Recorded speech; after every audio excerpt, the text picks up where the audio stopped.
Assalamualaikum warahmatullahi wabarakatuh. Bismillahirrahmanirrahim. Ashhadu an la ilaha illallah wa ashhadu anna Muhammadar Rasulullah. Allahumma salli ala sayyidina Muhammad wa ala ali sayyidina Muhammad. Rabbi israh li sadri wa yassir li amri wahlul 'uqdatam min lisani yafqahu qawli. Amin. Bismillahirrahmanirrahim. Salam hormatku, salam takzimku selalu buat para sahabat-sahabatku tercinta, baik yang ada di dalam ataupun yang ada di luar negeri. Semoga kita semua selalu di dalam petunjuk jalan yang lurus. Amin ya rabbal alamin. Sebelum kita awali kajian di subuh yang indah ini, marilah kita kemahkan bersama di dalam nyawa, di dalam jiwa, di dalam hati, di dalam roh, dan di dalam kehidupan ini dengan kalimah thayyibah. Subhanallah walhamdulillah wa la ilaha illallah wallahu akbar wa la hawla wa la quwwata illa billahil aliyyil azim. Sadaqallahul azim. Di subuh yang indah ini, kajian kami beri judul Kamu adalah Al-Mahdi. Sadaqallahul azim. Al-Mahdi dikatakan atau diceritakan oleh seluruh manusia, dikatakan nanti datangnya ketika detik-detik akhir zaman. Datangnya ketika menjelang kerusakan dunia. Datangnya ketika huru-hara dunia melanda, yakni dunia penuh dengan fitnah-fitnahnya Dajjal. Saat itulah Al-Mahdi akan turun. Dan sejatinya pun sekarang juga sudah turun. Diceritakan bahwa sebelum kedatangan Al-Mahdi, imam yang memberi sebuah petunjuk jalan menuju Allah, manusia sama-sama sudah terkena fitnah-fitnahnya Dajjal. Manusia sama-sama tenggelam di dalam golongan Dajjal. Manusia sama-sama sudah masuk surganya Dajjal. Apakah surganya Dajjal itu? Surganya Dajjal itu adalah perkara-perkara dunia, perkara-perkara jabatan, perkara-perkara pangkat, perkara-perkara semua urusan-urusan dunia dan seluruh urusan-urusan yang selain Allah. Itulah surganya Dajjal. Jadi digambarkan ketika dulu saya masih ngaji, masih kecil sekali mengaji di kampung-kampung itu, diceritakanlah oleh ustadz pada waktu itu, besok di akhir zaman setelah Dajjal turun itu, Dajjal akan membawa dua pilihan. Dan Dajjal akan mengaku sebagai Tuhan. Karena memang saktinya Dajjal itu seperti bak saktinya Tuhan.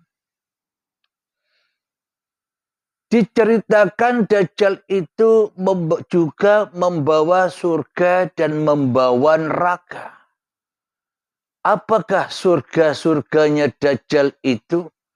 Barang siapa yang mengikuti Dajjal, ia akan selamat, dimasukkan oleh Dajjal di dalam surganya Dajjal, yakni perkara-perkara dunia, perkara-perkara yang selain Allah, harta, tahta, wanita, dan semua itu sudah ada di dalam surganya Dajjal, yakni surganya kesenangan hawa nafsu yang sudah ada di setiap hati manusia. Jadi manusia selama ini sudah masuk di dalam surga-surganya Dajjal. Di dalam fitnah-fitnahnya Dajjal. Di dalam mana? Di dalam hawa nafsunya sendiri yang belum mutmainnah. Hawa nafsu yang masih penuh dengan amarah, yang masih penuh dengan keinginan-keinginan, cita-cita yang selain Allah. Selanjutnya, Dajjal pun juga membawa neraka bagi orang-orang yang tidak ikut apa yang diseru oleh Dajjal, yakni Dajjal itu menyeru bahwa tiada Tuhan selain dirinya. Dajjal itulah yang mengaku-ngaku jadi Tuhan. Berarti siapa Dajjal itu sebenarnya? Dajjal dan Imam Mahdi yang selama ini didengang-dengungkan itu sebenarnya hanyalah kiasan-kiasan saja. Hanyalah bayangan-bayangan saja. Hanyalah amsal-amsal yang diserukan di dalam Al-Quran. Semua itu terjadi pada tiap-tiap diri manusia di saat menjelang akhir zaman. Akhir zamannya apa? Akhir zaman kehidupan manusianya. Jadi akhir zaman manusia yang satu dengan akhir zaman manusia yang lain ya beda-beda. Tidak sama akhir zamannya seperti yang kita kira selama ini. Tidak sama-sama akhir zamannya selama ini yang kita bayang-bayangkan. Akhir zaman ketika akan kiamat kubro. Semua itu hanya bayang-bayang setiap manusia. Apa sih kiamat kubro itu? Kiamat kubro itu ketika manusianya berani melawan Dajjal. Jika tidak berani melawan Dajjal, manusia akan jauh ketemu dengan hari kiamatnya. Dan manusia akan selalu dibelenggu, dibakar, dihukum, disiksa di dalam yang kelihatannya surga tadi.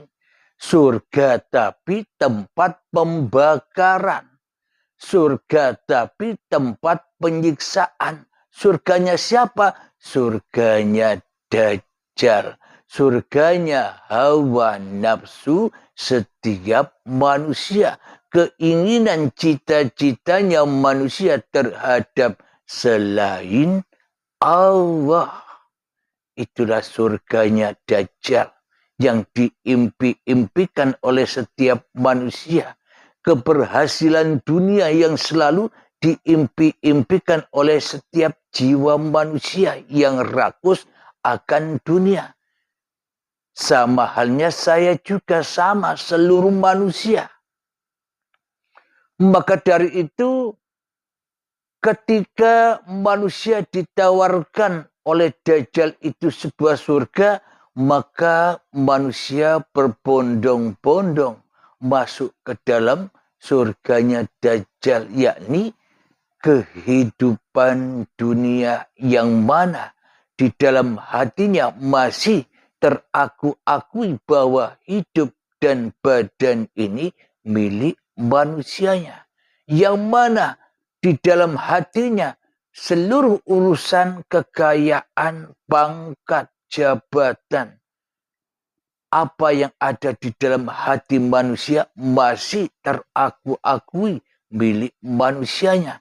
Itulah surganya Dajjal yang mana hakikatnya di dalamnya adalah sebuah siksa atau nerakanya Allah.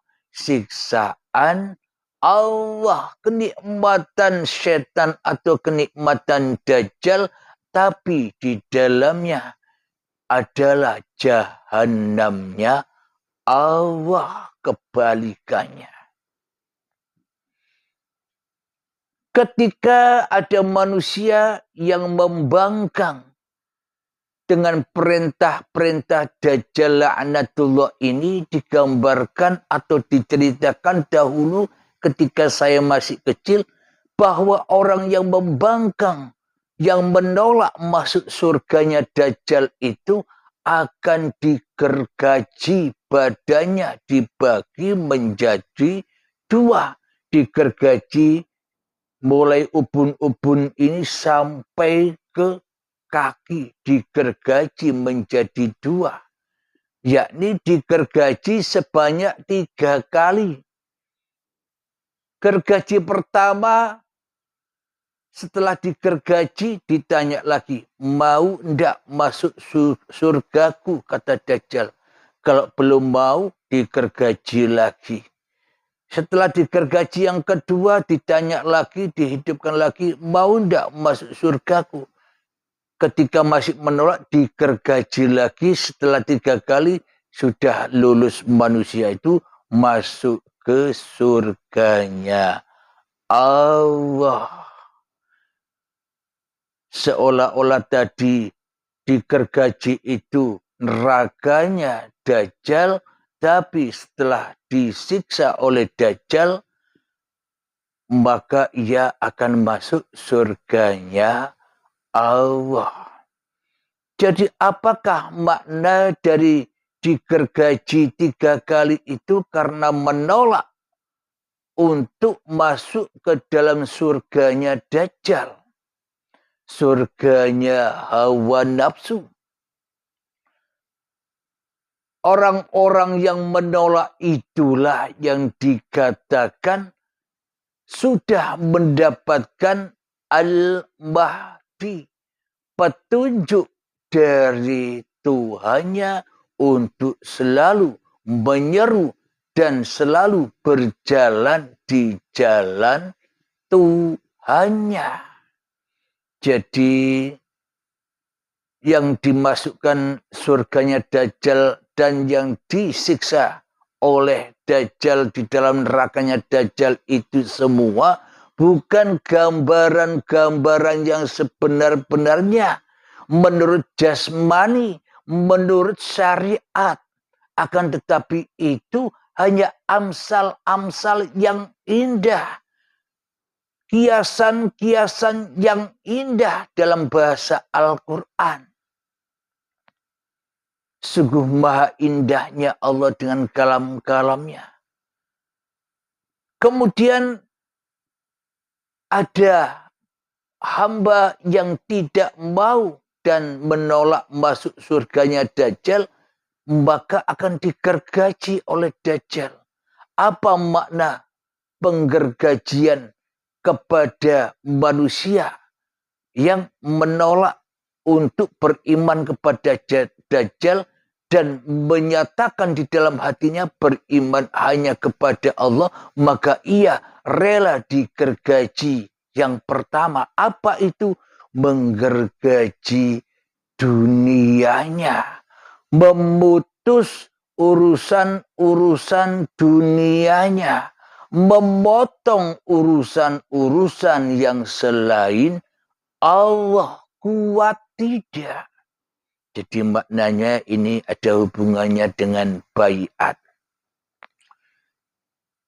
Ketika manusianya masih cinta kepada dunia, ketika manusianya cinta kepada urusan-urusan dunia, pangkat, jabatan, kekayaan, harta, yang suka mengumpul-ngumpulkan harta, maka ia tidak akan rela hartanya diambil oleh yang punya harta. Siapa? Dikorbankan, disucikan, dizakatkan kembali agar hatinya suci kepada jalan Tuhannya.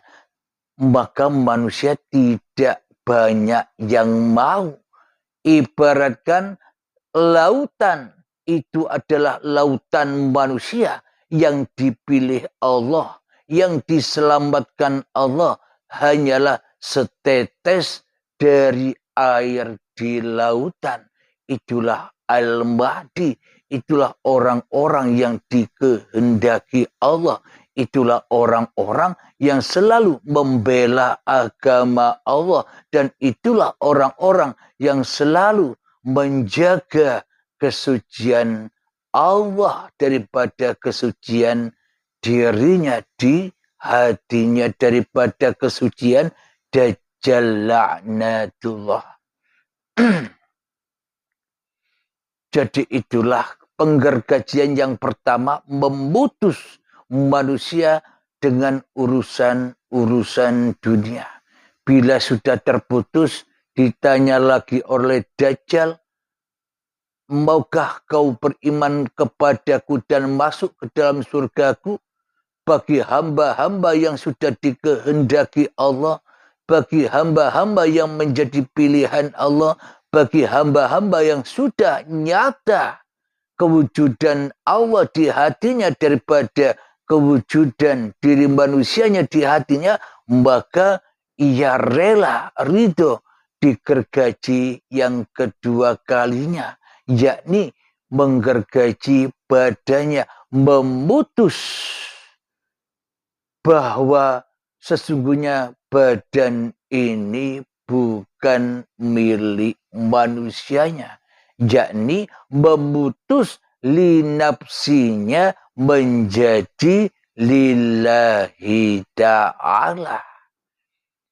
Jadi memutus apapun pergerakan-pergerakan badan ini diputus agar supaya lillahi ta'ala, bukan linas. Maka dari itu pengorbanan, kesungguhan hamba-hamba Allah yang dipilih-pilih Allah, yang dijadikan Al-Mahdi. Apa Al-Mahdi itu? Sebuah petunjuk ke dalam agama Allah. Itulah Al-Mahdi. Jadi Al-Mahdi itu hanya kiasan saja, hanya sanepan saja, hanya amsal saja. Bukan satu sosok orang, tapi Al-Mahdi itu adalah jiwa-jiwa manusia yang sudah kembali kepada Tuhannya. Jiwa-jiwa manusia yang selalu menyeru ke jalan Allah, yang selalu menyeru kepada manusia agar kembali kepada Allah. Siapakah Al-Mahdi itu? Ya, para kiai-kiai kita, ya para habaib kita, ya para alim ulama kita yang masih kokoh di dalam hatinya menyeru kepada umat, menyeru kepada manusia untuk selalu kembali dan kembali ke jalan Tuhannya.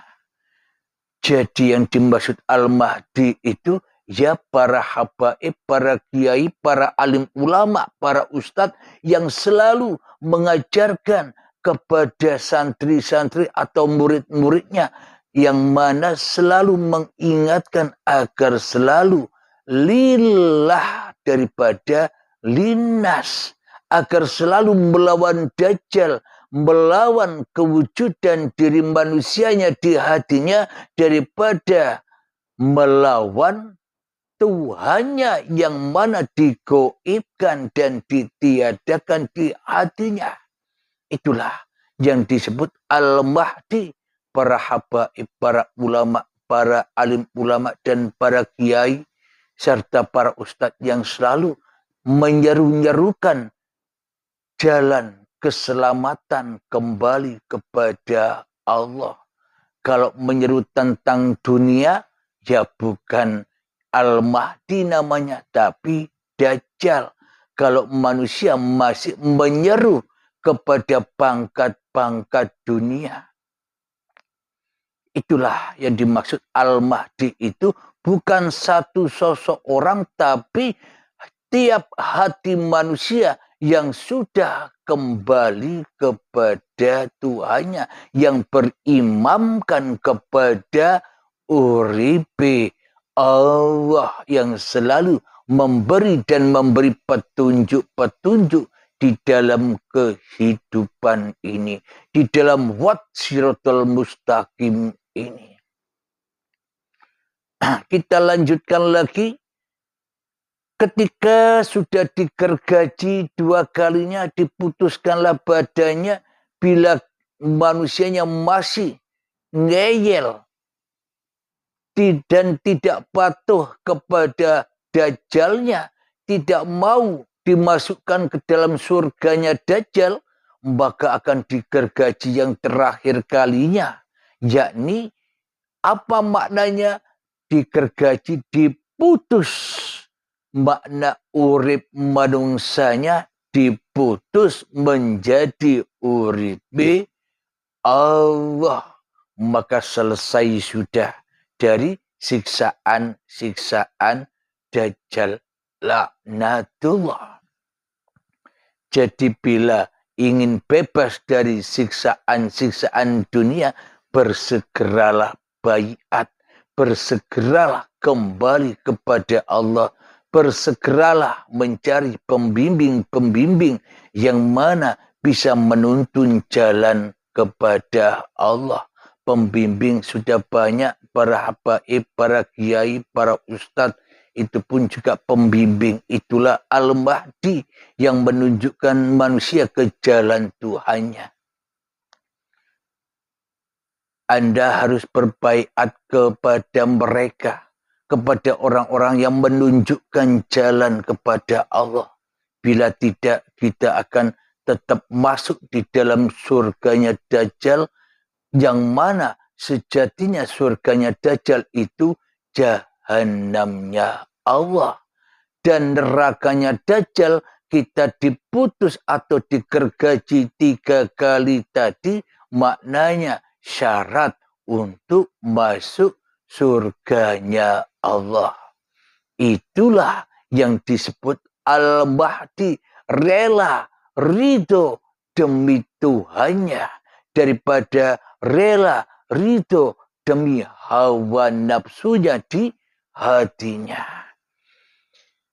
Sebelum kita lanjutkan, marilah kita hening-heningkan hati kita di hati kita, supaya kita bisa melewati pintu-pintu Dajjal ini di akhir zaman ini. Jadi akhir zamannya setiap manusia tidak bersama-sama, bro. Datangnya sendiri-sendiri, pulangnya pun juga sendiri-sendiri. tidak rombongan, tidak bareng-bareng. Jadi akhir zamannya manusia tergantung manusianya kapan mau kembali kepada Allah, kapan mau dibaiat oleh Imam Mahdi. Kalau tidak mau dibaiat, masih kesemsem, senang sama urusan-urusan dunia, ilmu, amal, maka ia akan sengsara di dalam surganya Dajjal itu yang penuh dengan tipu daya. Mengheningkan cipta, mulai, silakan. Bismillahirrahmanirrahim.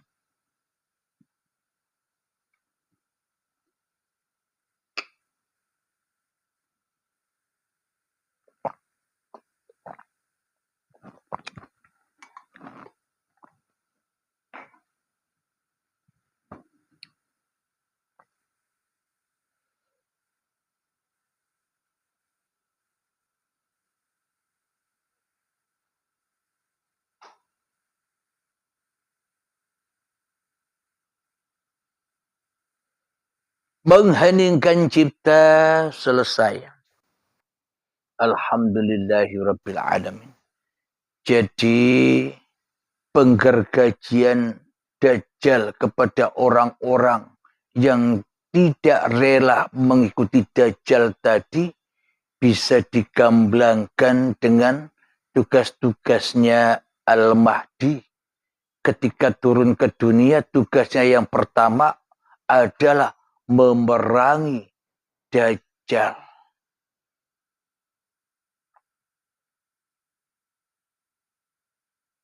Yakni memutus atau mematah-matahkan salib-salib, mematah-matahkan berhala-berhala, mematah-matahkan arca-arca yang ada di dalam hatinya. Itulah penggergajian pertama, yakni siapa? Mengalahkan awake dewe. Membunuh hawa nafsunya sendiri. Mengalahkan hawa nafsunya sendiri. Itulah yang banyak manusia ogah. Tidak membela agama Allah, tapi yang dibela awake dewe. Tapi yang dibela hanyalah Dajjal yang terlaknat. Yang dibela hanyalah iblis dan setan yang selama ini menjadikan iblis dan setan sebagai pemimpin-pemimpin kita. Kita sehingga menjadi rasul-rasulnya iblis. Kita menjadi utusan-utusannya iblis. Kita menjadi pesuruh-pesuruh Dajjal atau pesuruh iblis selama ini. Kenapa? Karena kita lebih cinta kepada Dajjal, cinta kepada diri daripada cinta kepada siapa yang menciptakan diri, daripada cinta kepada siapa yang menciptakan kita selama ini. Itulah penggergajian yang pertama. Imam Mahdi, orang-orang yang diberi petunjuk oleh Allah, maka ia akan membunuh Dajjalnya, membunuh karakter-karakter iblis dan setan yang ada di dalam dadanya. Menghapus, mematah-matahkan berhala-berhala, mematah-matahkan arca-arca, mematah-matahkan ilmu-ilmunya, mematah-matahkan amal-amal ibadahnya, mematah-matahkan harta bendanya, mematah-matahkan urusan-urusan jabatannya, mematah-matahkan urusan-urusan tentang hawa nafsunya terhadap wanita, mematah-matahkan hawa nafsunya, ragusnya kepada dunia. Itulah penggergajian yang pertama. Kemudian penggergajian yang kedua, yaitu tugasnya Imam Mahdi setelah mengalahkan Dajjal, yakni untuk membunuh celeng atau membunuh babi. Sungguh indah amsal-amsal, sungguh indah kiasan-kiasan dari Allah ini. Karena Allah Maha Sempurna. Bukan kita yang selama ini yang selalu mengartikan, menganggap Al-Quran itu sebagai dongeng-dongeng belaka. Sebagai cerita-cerita yang mana disesuaikan dengan masing-masing hawa nafsu kita sendiri. Al-Quran diambil demi untuk pemahaman golongan-golongan kita sendiri. Jadi pemotongan penggergajian hamba Allah yang kedua adalah ketika manusia masih memperturutkan hawa nafsunya, maka ia tak ubahnya lebih rendah derajatnya daripada babi dan celeng. Lebih rendah daripada anjing. Kenapa? Karena manusia itulah anjing itu. Karena manusia itulah celeng itu. Karena manusia itulah babi itu yang selalu mewujudkan di dalam hatinya diri manusianya daripada kewujudan Tuhannya. Lebih nyata diri manusianya daripada diri Tuhannya. Lebih akbar diri manusianya di dalam hatinya daripada keakbaran Tuhannya. Lebih mulia diri manusianya di dalam hatinya daripada kemuliaan Tuhannya. Lebih agung diri manusianya di dalam hatinya daripada keagungan Tuhannya. Lebih hidup di dalam hatinya daripada uripe Allah. Itulah yang dimaksud menyembelih babi dan celeng itu, yakni sifat-sifat kemanusiaannya. Alhamdulillahirabbil alamin. Kita lanjutkan penggergajian yang kedua, yakni menyembelih babi dan celeng. Penyembelihan atau penggergajian yang ketiga itu adalah Imam Mahdi ditugasi untuk membebaskan pajak-pajak. Apa maknanya? Apa amsalnya? Dulu kita memahami pajak-pajak. Enak kalau Imam Mahdi datang itu pajak-pajak negara bebas. Punya motor tanpa bayar pajak. Punya mobil tanpa bayar pajak. Dunia ini akan indah. Bayangan hawa nafsu, bayangan syariatnya kan begitu dulu. Akan tetapi yang dimaksud membebaskan pajak-pajak ini setelah kedatangan Al-Mahdi yang membawa petunjuk ke jalan Allah itu apa? Kita membebaskan keinginan-keinginan kita di dalam melakukan ibadah-ibadah. Kita membebaskan keinginan-keinginan kita mengharap pahala di dalam suatu ibadah. Membebaskan keinginan-keinginan kita mengharap-harap surga atas amal dan ilmu yang bukan milik kita. Itulah yang dimaksud membebaskan pajak-pajak. Selama ini kan kita berbuat selalu memajak-majaki. Kita sholat, kita memajaki Tuhan, memajaki Allah. Aku ingin pahala, aku ingin surga. Ketika kita ibadah, aku ingin berhasil apa yang kucita-citakan. Agar aku selalu bahagia, selalu terpenuhi kenikmatan-kenikmatan di dalam dunia ini. Ya itulah surga-surganya Dajjal.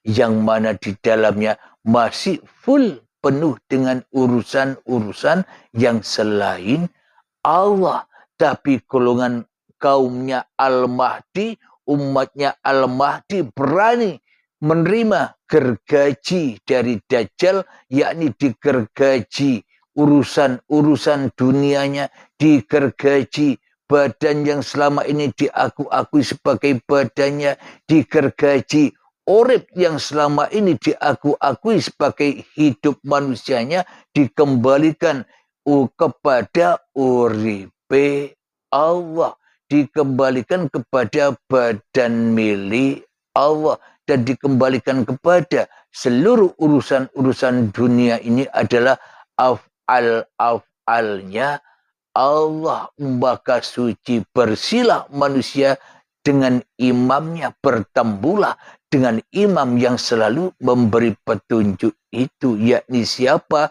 Uripe Allah.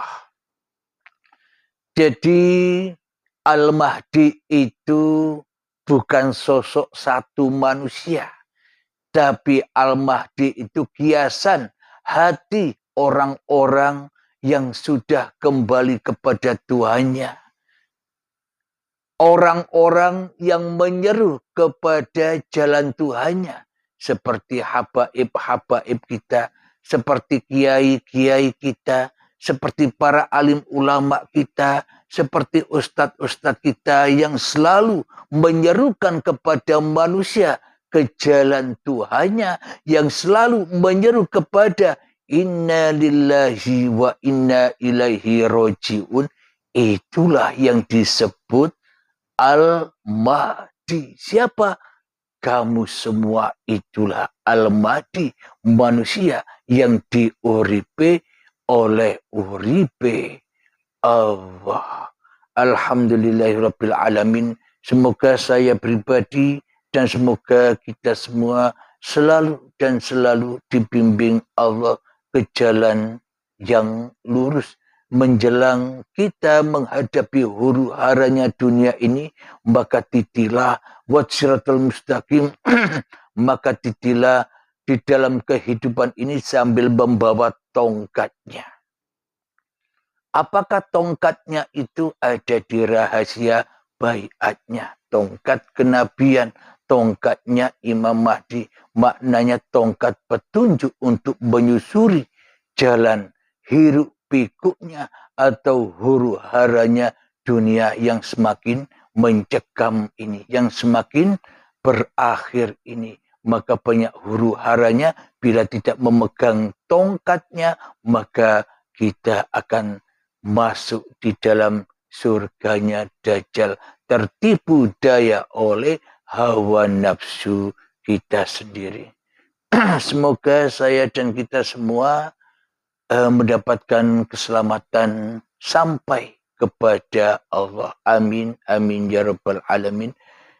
Sebelum kita akhiri, marilah kita kemahkan salawat dari mintaf'ul bala. Allahumma salli ala sayyidina Muhammad wa asghini zalimin bizalimin. Allahumma salli ala sayyidina Muhammad wa ashghini zalimin bizalimin wa akhrijna min bainihim salimin wa ala alihi wa sahbihi ajma'in. Bismillahirrahmanirrahim.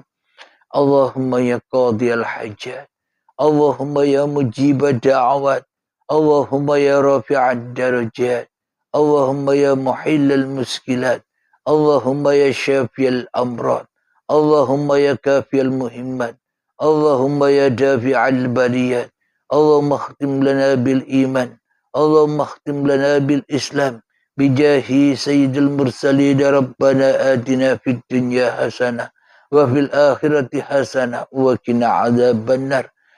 Wa sallallahu ala sayyidina Muhammad wa ala alihi wa sahbihi wa sallam walhamdulillahi rabbil alamin. Akhirul kalam. Assalamualaikum warahmatullahi wabarakatuh.